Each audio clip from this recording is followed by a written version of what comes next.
Just 1 minute ago, a single whisper shattered the fragile silence inside Buckingham Palace. Meghan Markle's name, once carefully omitted from royal deliberations, is now being spoken in connection with some of the most pivotal decisions ever made behind those gilded doors. What palace insiders just revealed will change how we understand the power struggle within the monarchy forever. Before we go deeper into what this really means for the royal family, make sure to subscribe so you don't miss a single update. It began with a leak, small, almost unnoticeable at first. A trusted palace aide, long believed to be loyal to the inner circle, reportedly walked out of a high-level briefing with a shaken expression and a silence that spoke volumes. Hours later, that same aide was gone, relocated to a private estate under the guise of medical leave. But before disappearing, they shared one thing. Meghan Markle had been virtually present in that confidential meeting. Not just present, engaged, opinionated, and, most shockingly, deferred to. This revelation sparked immediate panic behind closed doors. How could someone outside the royal fold, someone publicly estranged from the monarchy, be guiding decisions that impacted the future of the crown? What came next was even more unsettling. A royal foundation previously praised for its transparency was suddenly restructured in silence. Key figures removed, funding rerouted. No press release. No explanation. But insiders traced the movement back to a set of recommendations reportedly originating from Meghan's private communications team in California. A former Foundation board member, under strict anonymity, admitted to receiving briefing notes bearing Meghan's signature phrasing, "But we knew who was behind it." It was unmistakable. Inside the palace, alliances began to fracture. Aides once united under a single chain of command were now divided, some swearing quiet allegiance to Catherine, Princess of Wales, while others whispered loyalties to a more distant but growing influence. Meghan's name, once taboo, became a shadow in every strategy meeting, and worse, some believed she wasn't acting alone. Surveillance logs began to surface, showing unusual patterns. Late-night encrypted calls routed through obscure foreign numbers, email threads wiped clean moments before review, and suspicious backdoor entries into royal archives. Someone was helping her, someone within. And through all this, Prince Harry remained publicly silent. Not a word, not a reaction. Some interpreted his silence as protection, a desperate attempt to shield his wife from scrutiny. Others saw it as something far more calculated, complicity.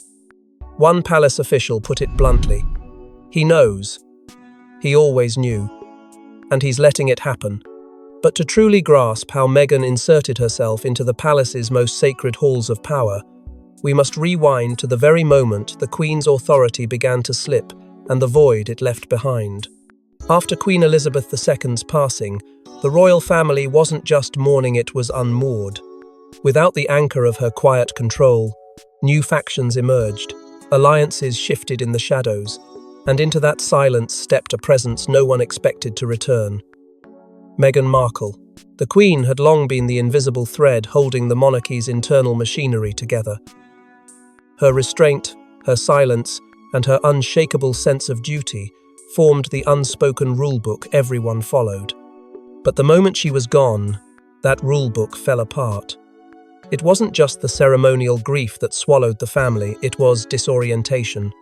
Prince Charles, freshly crowned and still adjusting to the weight of sovereign responsibility, hesitated. Not publicly, not in speeches, but in the indecision behind palace walls. Senior aides, waiting for direction on matters of succession, strategy, and symbolism, found themselves navigating a vacuum. And where there's a vacuum, power doesn't wait, it moves. It was in that power vacuum that Meghan quietly returned, not through the front gates of Buckingham Palace, but through corridors far less visible. She began appearing in the margins, advising from afar on charitable realignments, suggesting public statements through intermediaries, offering her input under the umbrella of philanthropic collaboration. At first, it was waved off as harmless outreach. But then, a secret memo surfaced, circulated only among top aides, suggesting that Meghan's input on Commonwealth charities had moved beyond opinion and into something more consequential: informal influence. Decisions were being made, subtly but undeniably, in her shadow. And Montecito, thousands of miles away from royal tradition, became the unexpected epicenter of a new kind of influence. High-ranking courtiers, some retired, others recently edged out of Charles's core team, were quietly seen visiting the Sussex estate. What was discussed in those closed-door meetings was never recorded, never acknowledged. But after each visit, changes followed. Funding models restructured, titles discussed, public narratives softened. Meghan wasn't knocking on the door of the monarchy, she was reshaping its framework from outside, with her own hands, and nobody was stopping her. But not everyone was blind to it. Princess Anne, ever the unrelenting sentinel of royal integrity, had sounded the alarm early. She noticed the patterns, the sudden redirections of plans, the unexplained reversals of internal decisions. She raised questions in private meetings, only to be met with dismissive tones and politically cautious silence. Others claimed she was reacting emotionally in the wake of her mother's passing. But Anne, stoic and unbending, saw what others refused to. The monarchy was being slowly bent, not from within but from beyond. As influence swirled and power flowed in unexpected directions, one decision would unveil the dangerous depth of Meghan's royal reach. It was meant to be a quiet reunion, just tea between Harry and Earl Spencer. But what followed was a 3-hour closed-door session, followed by a mysterious envelope flown to Sandringham. And Meghan? She was on the encrypted line the entire time. At first, palace aides dismissed the meeting as a personal catch-up between Diana's brother and her youngest son, a moment of remembrance, perhaps closure. But the timing was impossible to ignore. The monarchy was still reeling from internal fractures after the Queen's death. Charles, newly crowned, was navigating political landmines, and William had taken on more strategic weight than ever before. Yet, here was Harry, quietly stepping into the ancestral Spencer estate not alone, not for nostalgia, but with a purpose. It wasn't just the duration of the meeting that raised alarm, it was what followed. Within hours, a private courier hired outside official palace channels departed from the Spencer grounds with a sealed envelope. Its destination, Sandringham, its contents, unknown. But a cybersecurity leak later confirmed that Meghan's encrypted device had remained active for the entire duration of the discussion. The data trail didn't lie. Metadata from private pilot logs and encrypted servers exposed a synchronized pattern communications that were neither accidental nor peripheral. Meghan had been listening in real time.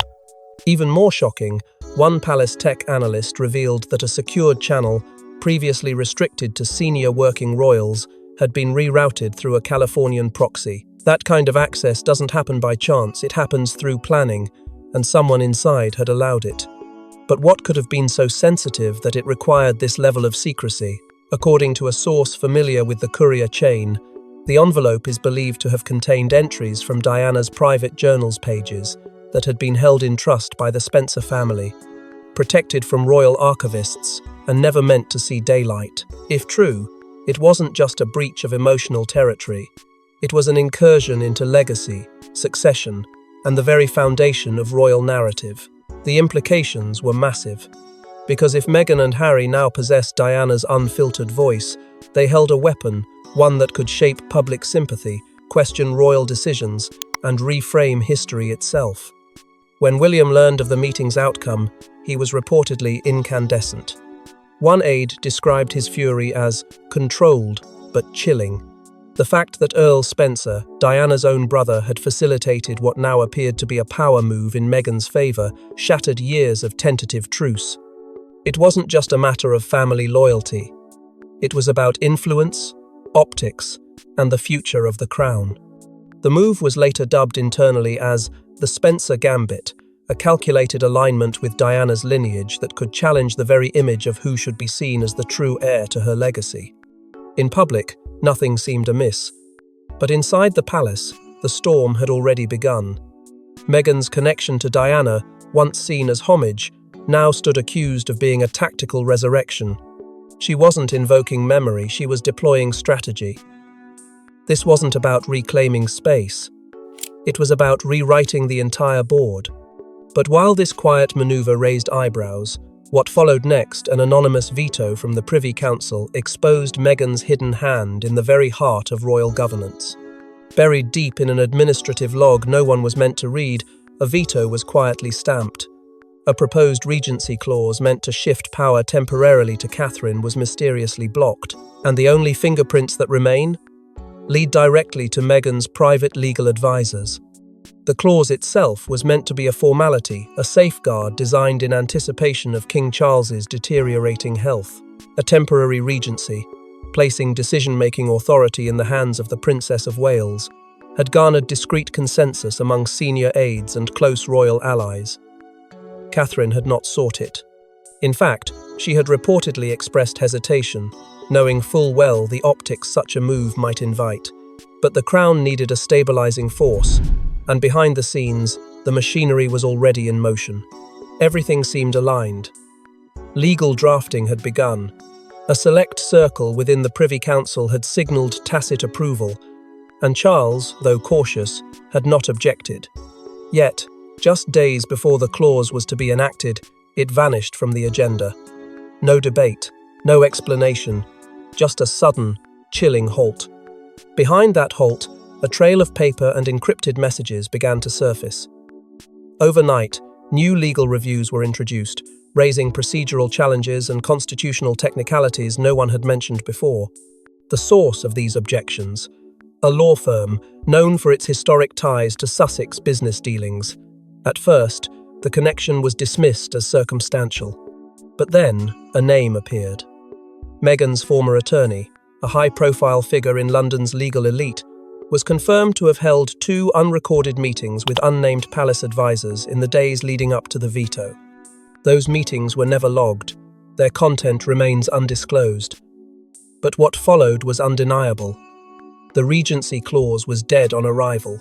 Sources say the king was visibly shaken when briefed, not merely by the veto itself, but by the implications that something, or someone, outside of his direct authority, had maneuvered past royal protocol and reshaped the outcome of an internal constitutional safeguard. Catherine's team was blindsided. They had been assured the clause was locked in, even down to the final wording. The reversal came without warning, and to many within the palace, it didn't feel like legal caution. It felt like sabotage. Theories began to swirl. Some whispered that Meghan had intercepted the clause, not to protect the monarchy's balance, but to preserve Harry's future role. A formal regency under Catherine could have publicly established her as the de facto sovereign, effectively erasing any remaining influence from the Sussex camp. Such a move, once ratified, would be nearly impossible to undo. It would have closed a door that, for Meghan, perhaps still held the possibility of reopening. And so, the clause was buried. Officially, it never existed. Unofficially, it became the latest fracture in an already splintered institution. But as whispers turned to rumours, and rumours to royal unrest, a secret transcript surfaced, revealing Meghan had a role in conversations she was never invited to join.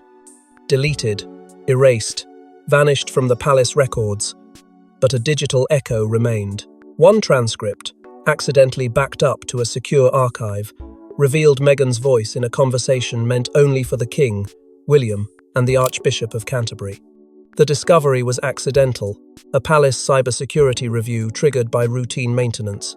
A junior tech aide stumbled upon a backup file, nearly buried within layers of encrypted archives. It had no label, no timestamp, and no listed participants. The moment the file was decrypted and the audio extracted, a line of dialogue made it unmistakably clear. Meghan Markle had been present during a classified strategy call involving the King, William, and the Archbishop, a call she was neither invited to nor permitted to join. And yet, there she was clearly heard questioning baptismal protocols, directly referencing Prince George and Princess Charlotte's future titles, and even challenging the theological framing of royal tradition. The room fell silent when the audio was played for internal review. William's own handwritten reaction, scribbled in the margin of the official meeting record, said everything. Who gave her access? The question quickly evolved into a crisis. The Archbishop of Canterbury, caught in the storm, was said to be visibly distressed by the revelation. He had believed the call was secure. He had assumed its sanctity was protected by more than just password walls.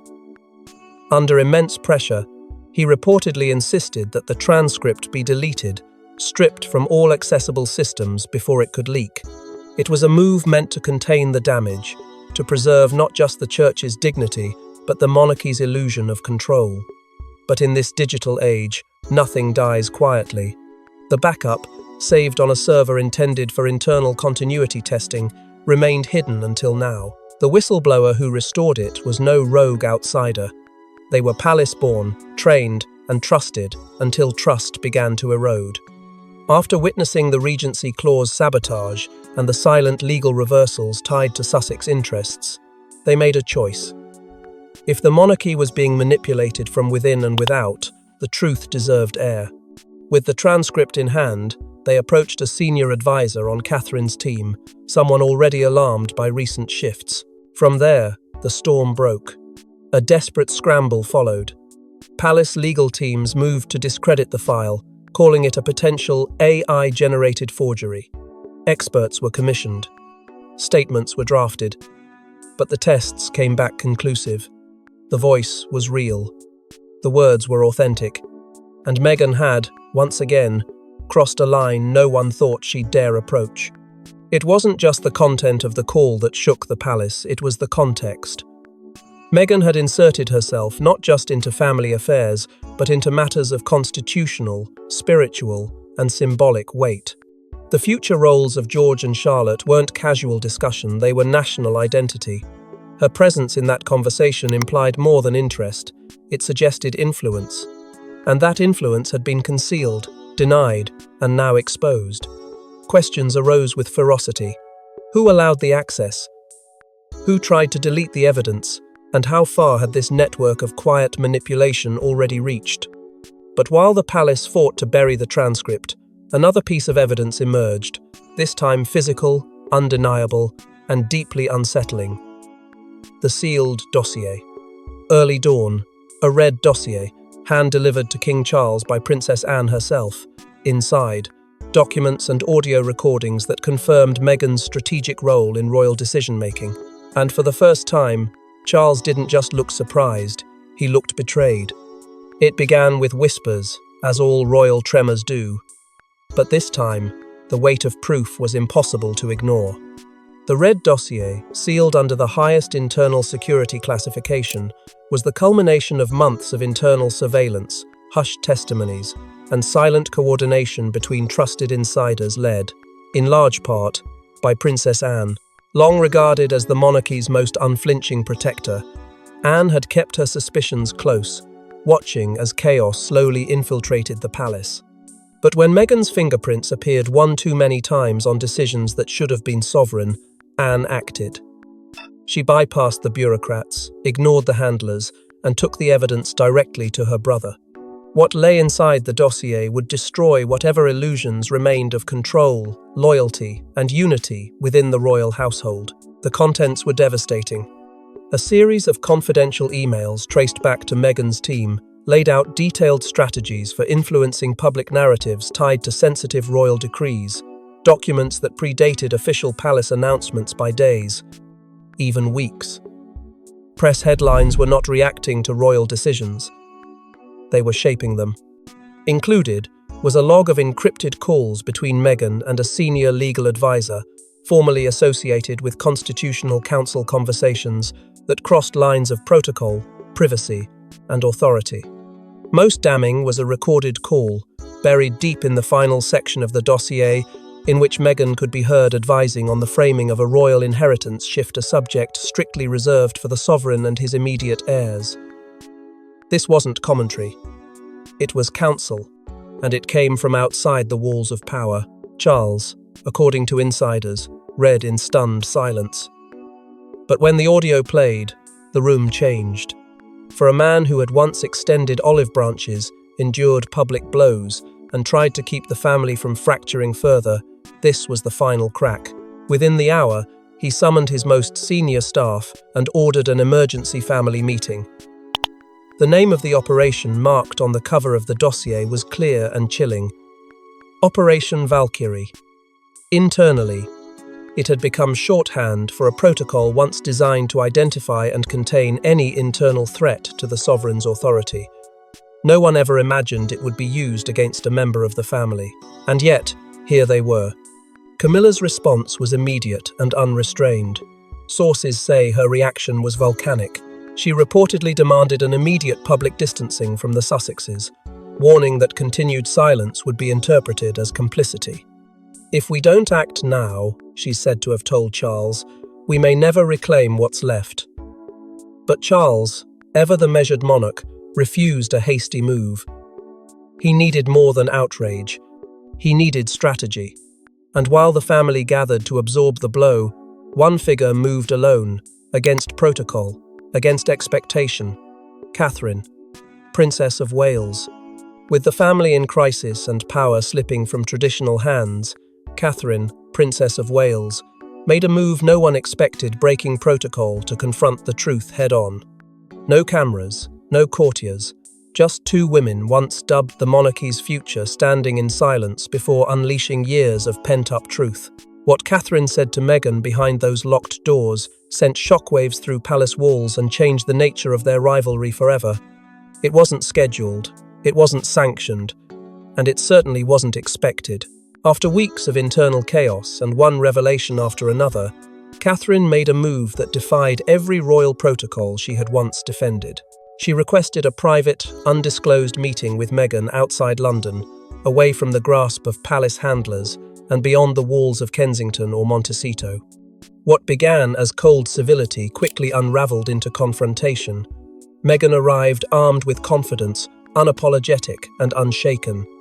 Her first words, according to security transcripts, were deliberate. "I was never out of the game." Catherine didn't flinch. She listened until she couldn't.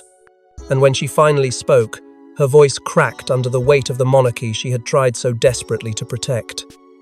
"What is it you really want from us?" she demanded. Not out of anger, but heartbreak. The room, for a moment, fell into a silence so thick it nearly drowned the truth that followed. Meghan didn't retreat. She struck back with accusations that painted a palace steeped in hypocrisy. She spoke of betrayal, of exclusion, of being measured by a different standard and held at arm's length, even as she tried to bend herself to fit their mold. Her words were sharp, but her tone, according to those briefed, was wounded.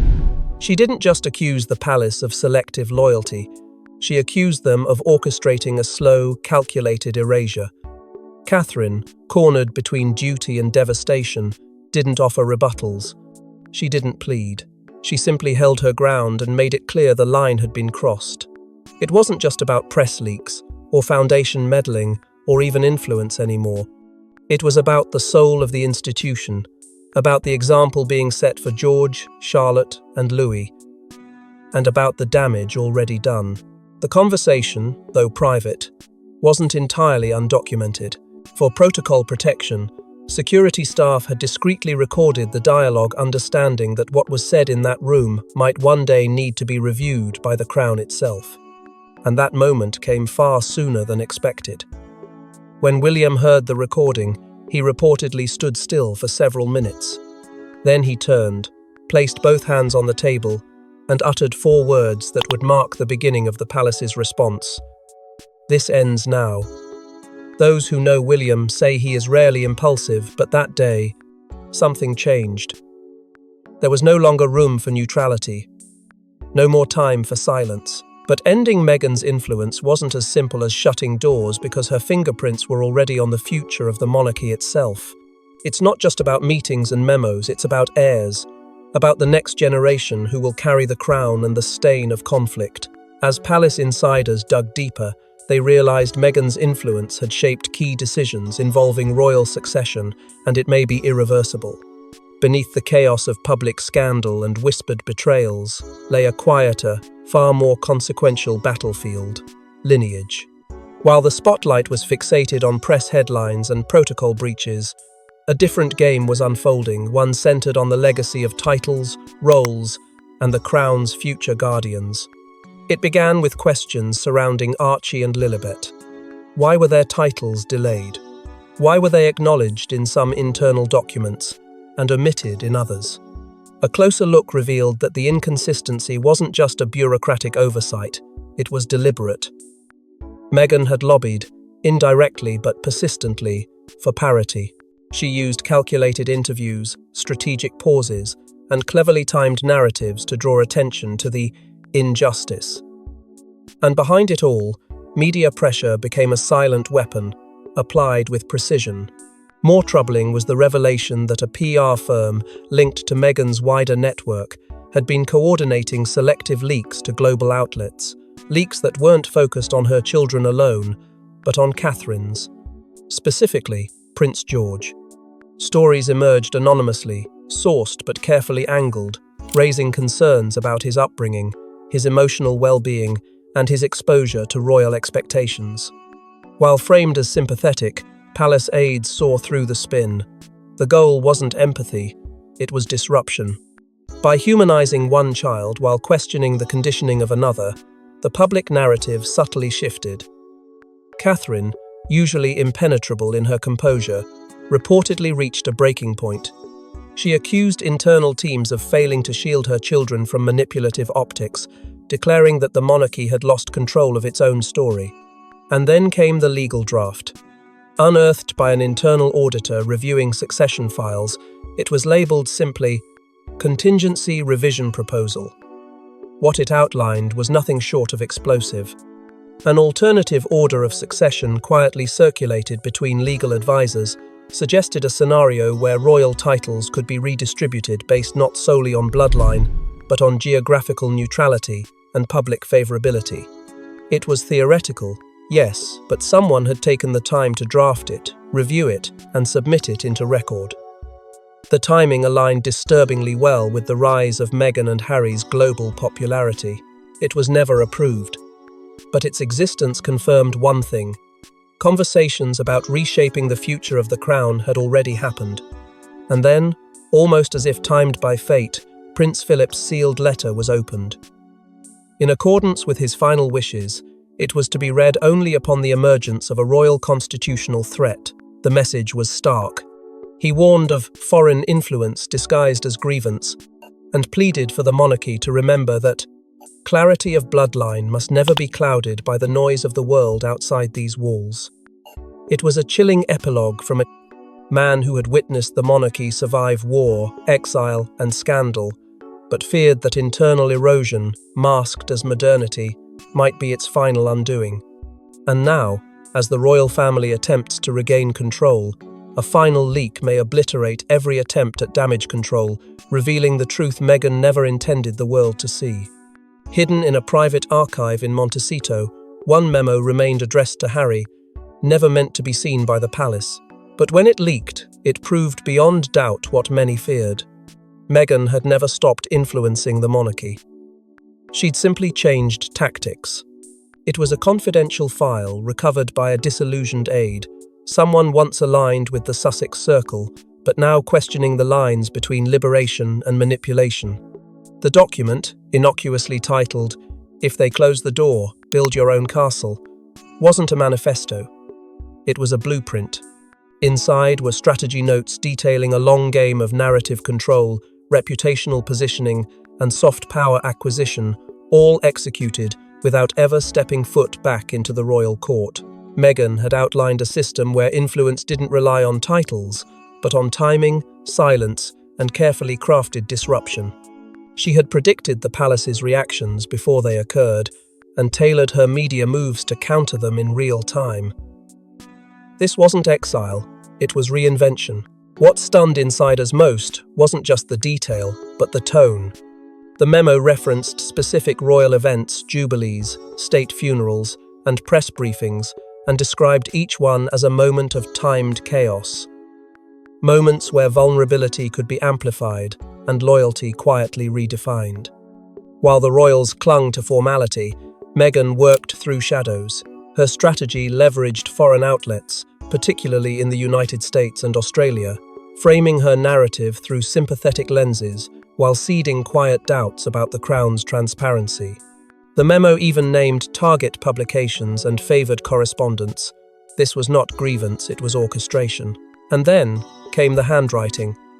Scribbled in the margins of several pages, unmistakable in their looping style, were Harry's responses. One line repeated multiple times, circling ideas, underlining them with intimate emphasis. "You're right. Always." The effect was chilling. It wasn't that Harry had been unaware. He had been an active participant, advising, affirming, standing behind Meghan's voice, even as the institution he was born into unravelled from the inside. For those in the palace who had hoped time and distance would dull their influence, the reality was devastating. The Sussexes hadn't abandoned the game. They had simply redrawn the board. The leak triggered more than scandal. It incited a crisis of trust at every level of the royal machine. Advisors questioned each other. Communications teams began revetting messages previously cleared. Senior royals reportedly demanded a full sweep of archives, terrified of what else might lie hidden. And as all of this unfolded, a deeper, more haunting realization began to take root. That the very structure of the monarchy, so dependent on loyalty and discretion, had become vulnerable not from external enemies, but from within its own fractured family. What began as whispers has become a reckoning, and now the monarchy must face the fallout of secrets too long buried, and a woman who changed the game without ever needing a crown. Thanks for watching. Don't forget to like and subscribe, and we will see you in the next one.